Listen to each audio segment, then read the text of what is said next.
So let's talk about the match that everyone kind of felt was very underwhelming. It was Cody Rhodes versus Juice Robinson for the IWGP United States Championship at Wrestle Kingdom 13 in the Tokyo Dome.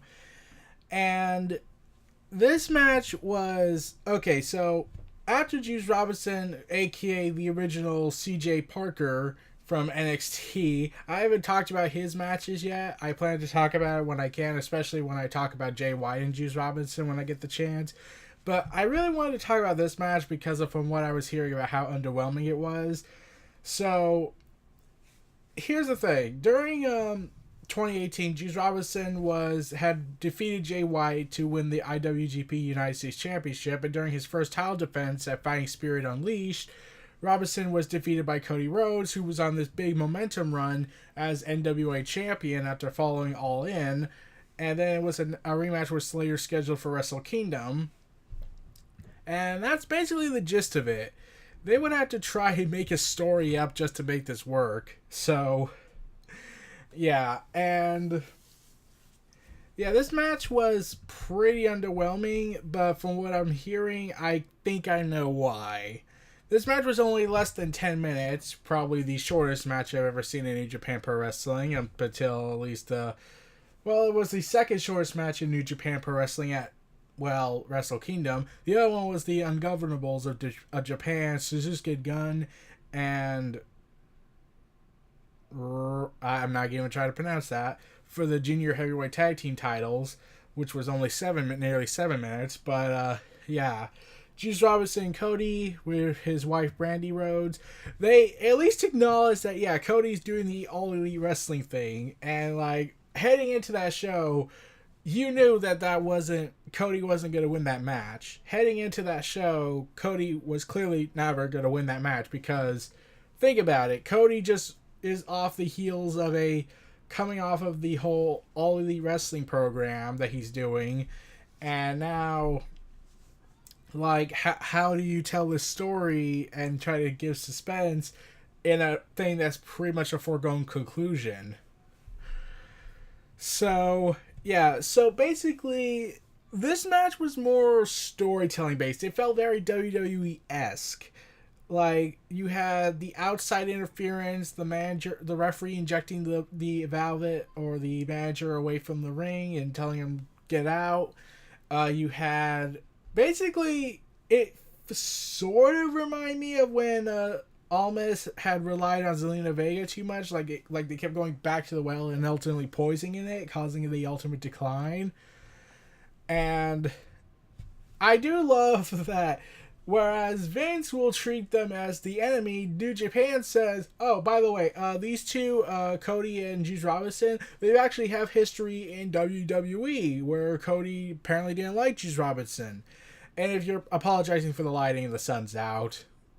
A first for this video. But, yeah, so Cody attempted to try and hit him with the title, which failed miserably.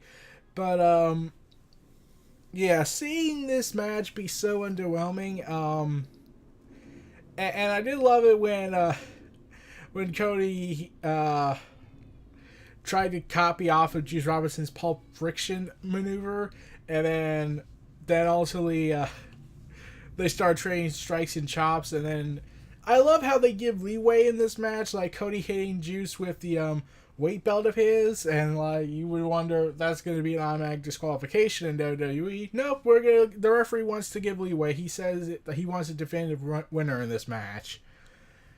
But yeah, ultimately Juice would ultimately get the victory with 2 Pulp Frictions, and he rolled over the champion for the free count and regained the U.S. title. Here's the thing why I think a lot of people found this underwhelming for than the most obvious reasons. This was just 1 year after Chris Jericho and Kenny Omega just delivered a hell of a match, a 5-star match by Dave Meltzer for the U.S. title, and now 1 year later, the IWGP U.S. title is 9 minutes, and to me, it wasn't even good. But the other reason why and this is the part where I understood, I get why Cody didn't seem to be 100% there. Like, from what I was hearing, he's been having injury issues, lingering wear and tear on him. And yeah, he's kind of gonna have to get surgery from what I was hearing. That could be wrong, but that's from what I was hearing. How he's kind of injured right now, and like he's still trying to do his damnedest to make this work. But now that he's no longer champion, I get the feeling he's gonna take some time off and recover from his lingering injuries he's having. But I do love it that Cody says, "No, I want to keep working. I want to go. I want to fulfill my obligations." Whereas he has a legitimate reason not to do it because, well, he's injured. Unlike a part timer who doesn't care. But that's just my agenda and everything. But yeah. Right now, Cody Rhodes, like, the most story that they gave was the WWE history between Cody and Juice, which is pretty much non-existent. Like, this was basically going on a hypothetical backstage thing in order to tell the story. We'd never see Cody and CJ Parker ever interact in WWE, so they had to make a fictionalized version of a backstage stuff, which honestly made sense to me. Like, but I did love that they acknowledged that WWE is a factor. They should be a factor in a story like this between two former WWE wrestlers. And I just love it that WWE went on their hands and knees and said, "Juice, please come back to us." And Juice was like, "No." And yeah, like they had offered him a huge contract a year back, and he turned it down. Like that was clearly WWE realizing, oh shit. And it's like, it's just so fascinating how badly they've screwed up with talent like Juice and Cody. Because WWE didn't like Cody for whatever reason. Look at Cody now. He's found his own promotion with the Khan family. Khan! I'm expecting Vince to start doing that from now on. And now all this stuff with AEW, Vince might have lost Jericho for good, or at least until a Hall of Fame speech happens, but even then Vince might not be around for it. The Young Bucks are there. Now Vince is trying his damnedest to get Kenny Omega. I'll probably talk about that in a later date, but yeah, that's currently the big talk coming out of Wrestle Kingdom regarding Kenny Omega's future. So I'll be sure to cover that as well in the coming days. But right now I need to concentrate on my wrestling retrospective and my Wrestle Kingdom videos. But yeah, this match, I get why it didn't deliver like a lot of people thought it would have. Because Cody's been dealing with some lingering issues with his body. I knew it probably wasn't going to be a good match because from what I was hearing, I was hoping it wasn't true. But sadly it is.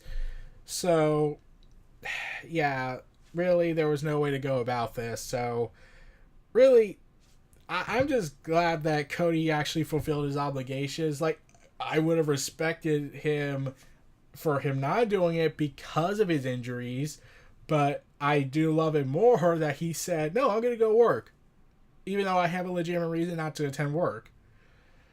It's like, I just love that about guys like Cody and people like Daniel Bryan saying that, yeah, I'm hurt, I'm wear and tear, I have a reason not to really do this, but I'm going to keep working anyways because I actually give a damn. I like that other guy that no one likes anymore. But moving on. Yeah, so soon, that was probably like a disappointing night for a lot of people to see Cody not give the big performance he was meant to. Like I said, this felt very WWE-esque. It felt more WWE style than really New Japan style. Like they tried to incorporate some of it into it.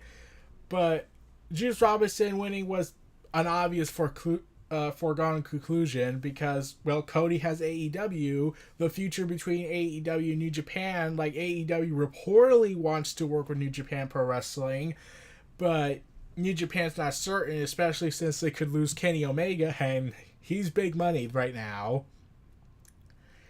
But yeah, we're gonna have to see where that takes him. But the ultimate future of guys like the Young Bucks, of Cody, with New Japan. That's a big thing. But right now, everyone's talking about Kenny Omega. And they weren't even at New Year Dash. Like, the Elite were not at New Year Dash like a lot of people thought they were. That's what I heard. I didn't watch the show because I care about sleeping. So clearly there's something going on. But yeah, Juice Robinson, I hope you get a good reign this time around. Like, I have heard he did some good matches when he fought Cody and Jay White. But I'm just glad that like, it would have been interesting if Cody retained, but I get why, because he's too busy because there's all this stuff going on. But I do love that Cody is... Okay, here's the thing that really bugged me about this match. I do love Cody, but I was wondering, why is he a heel? Why was he acting like a heel? Like, I thought he turned face after G1 Special in San Francisco. Did something happen, or did they realize, well, Cody has to play the heel because we gotta do all this stuff, and Juice Robinson's getting over pretty well? But yeah, that just really confused me. Juice Robinson and Cody, it underdelivered, but I understood why it underdelivered. Like, a lot of people weren't, like, some people probably weren't saying. Like, Cody has this surgery coming up from what I'm hearing. He has AEW stuff going on. I just hope that the U.S. title can regain its momentum that it had when Kenny was champion, because, let's be real, because I just am curious to know where the hell this went wrong at. Like, 1 year ago, it was the 5-star match, the top match of the night at Wrestle Kingdom 12 between Kenny Omega and Chris Jericho. Now it's like the 9-minute match, and it's not even a classic. It's more WWE-esque. So, yeah, and I just realized this video is a little bit longer than the match itself, so I think I might leave it here.